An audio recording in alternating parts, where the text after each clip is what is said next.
Your mental health is vital for survival. Have you ever been in a spot where people think you are dumb because you are not striking out?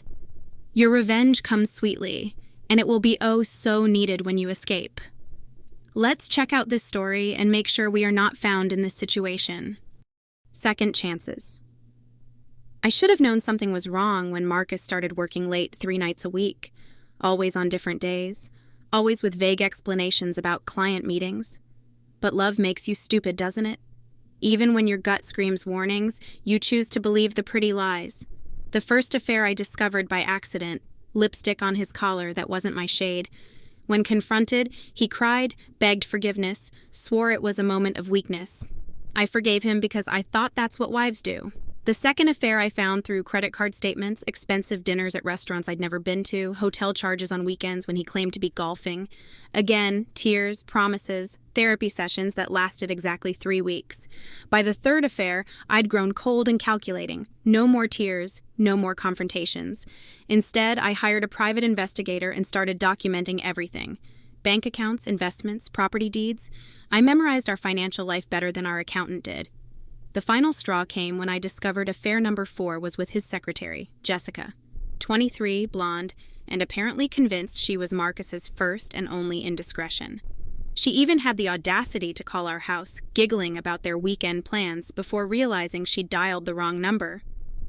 The annual company cookout was approaching, Marcus's firm's biggest social event, where he loved playing the devoted family man.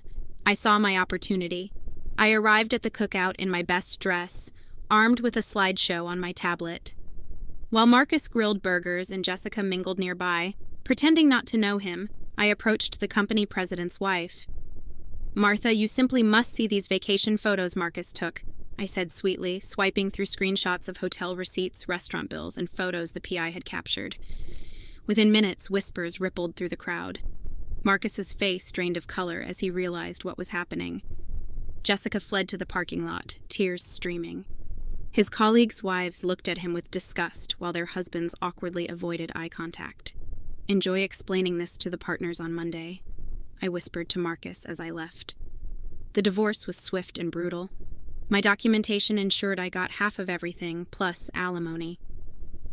Marcus's reputation was shattered. Several clients dropped the firm after word spread about his character issues. I moved to Colorado, bought a mountain cabin, and spent 2 years healing. I hiked, wrote in journals, learned to paint watercolors, and slowly remembered who I was before I became Mrs. Marcus Wheeler. Then I met David at a bookstore cafe in Denver. He was reading Neruda, wearing paint-stained jeans, and had the kindest eyes I'd ever seen. Our first conversation lasted 4 hours. He was recently divorced, too, understood the bruises that don't show, and never once asked why I'd moved so far from home.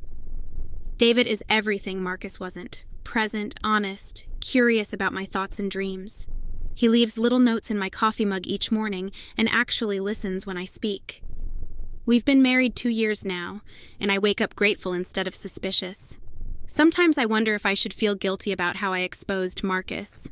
But then David kisses my forehead and tells me I'm brave, and I remember that choosing yourself isn't revenge. It's survival.